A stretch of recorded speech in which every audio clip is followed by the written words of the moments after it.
EJ25 engine for Subaru WRX. Umpisa natin ngayon ang pagbabalik ng mga parts para i-rebuild itong engine ito. Nagpalit tayo ng head bolts. Ito yung ginamit natin ngayon, stud. And then ito yung head na ikakabit natin dyan. At yung isang head ay nando doon.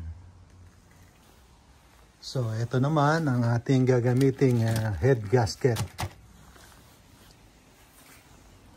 Itong engine na ito, napalitan na natin yung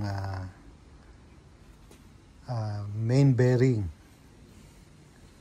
And also connecting rod bearing. Napalitan na rin natin ang piston ring.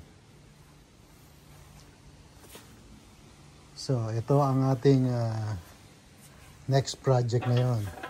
Bago na rin ang rear main seal.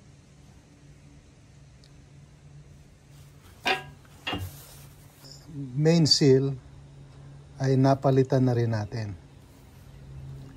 So, etong mga bearing, bago na yan. Bago na yan.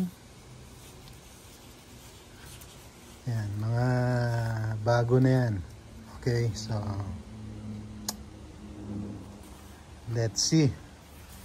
Hindi ko lang mabibideo yung ito, na-check na natin. Okay, yung bore niya. Walang damage.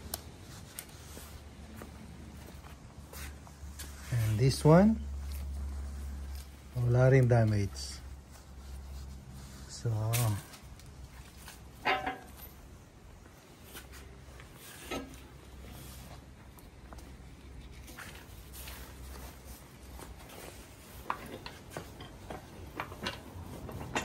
ayan mga kapatid.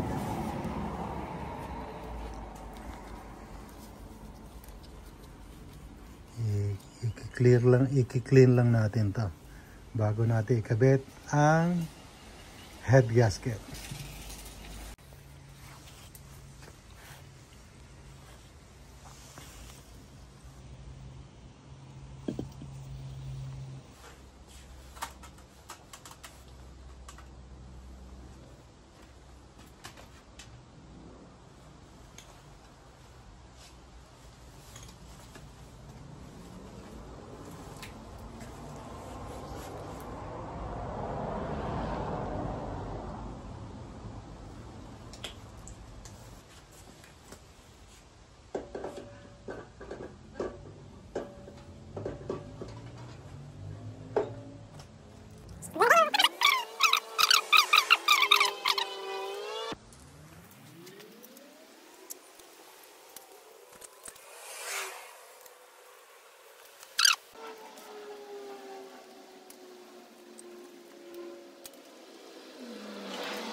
Dito tayo sa pinale.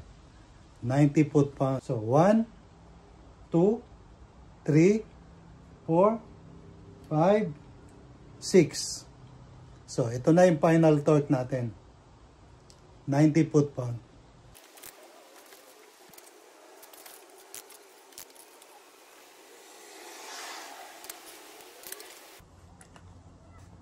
Sa paglalagay ng rocker cover gasket, kadalasan ang leak ay nandito sa pinakababa. Dahil dito, so kailangan lagyan natin ng gasket maker ito. Itong area na to. Yan. Common yan sa Subaru.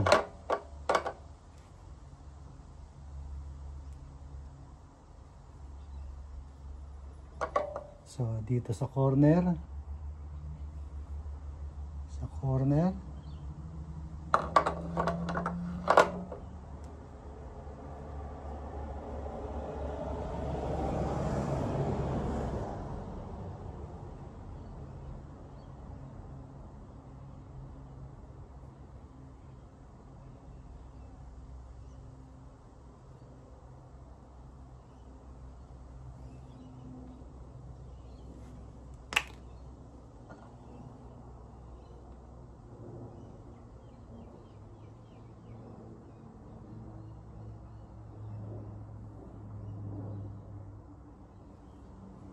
Ito ay para hindi tayo magkaroon ng oil leak.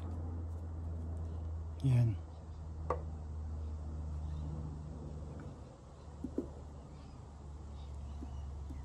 And then 1, 2, 3, 4, 5, 6, 7, 8.